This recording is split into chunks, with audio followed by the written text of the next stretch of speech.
Hey Feasters, and welcome to episode 150. And I want to thank you specifically for allowing me into your earbuds every day for the last 150 days. I don't take it for granted, so thank you. Welcome to the Ask Rezzz podcast. I'm Jason, and I'm here to help you get past those bumps in the road, those struggles, those things that hold you back from building an amazing and profitable freelance business each and every single day.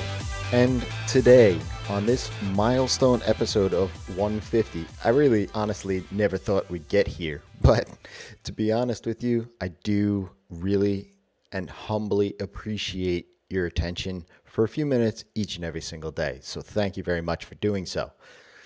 Today, I want to share with you an important story and lesson that will illustrate the best lead generation strategy. I had an eye-opening reality check of sorts recently. See, as you know, I do client services work, and I always will. But I also help folks like you through coaching and other products such as Feast to be able to help specialize their business and build recurring revenue. As this part of my business becomes bigger, which is much different than my services, I've learned a lot from other folks who run similar programs and businesses to help me shape what I want and not what I want from those types of products and programs that I do offer. See, what I tend to do is to pay attention to how they do sales, marketing, run the programs, and etc. And if it's something that I like and feels appropriate to me and you, I'll try to reverse engineer it or ask them outright and have a conversation to hope to learn from it. Sales and marketing in this type of space is very much something that, well, for me, seems a bit unnatural, only because it's pay to play and a push type of game, meaning you use ads to drive signups to a webinar and then pitch them, which definitely works and does very well for lots of very smart people. Obviously, though, I've oversimplified this a bit, and there's a ton more that goes into this. I spent a ridiculous amount of time and resources and developed systems and campaigns that felt more like myself, that allowed me to serve you better and help in ways that you would get value from. Sure, it worked to some extent, but I did feel that it wasn't as successful as it could be, not just for me, but for you too. As I started to reflect on what I was doing and how I could better serve you, serve other folks like yourself, while still being able to build a business, I came to the realization that all the time spent on building and learning what was working for other people and their audiences, I shouldn't have paid any attention to. What was working for me was what I've built out for my client services part of the business. Having conversations with leads and prospects to a point where they got value specific to their situations and projects. And if it made sense, the next logical step was for us to work together. So with that in mind, I went back to having conversations. More folks like yourself started to get more value specific to themselves and what their situation is. Going back to those conversations allowed people to evaluate if it made sense for them to take that next step and work together. As a result, this process has worked out much better for everyone. My coaching clients, Feast and Sales Kit members, as well as my business. You know me. I'm pretty transparent and I like to be honest and upfront with you.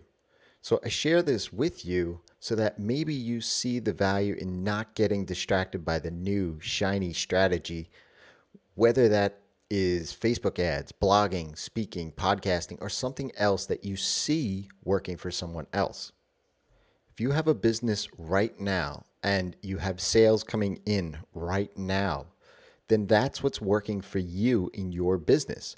Own that space, as it's said in the book Traction by Gabriel Weinberg and Justin Mares. I'm not sure if it's Mares or Mars.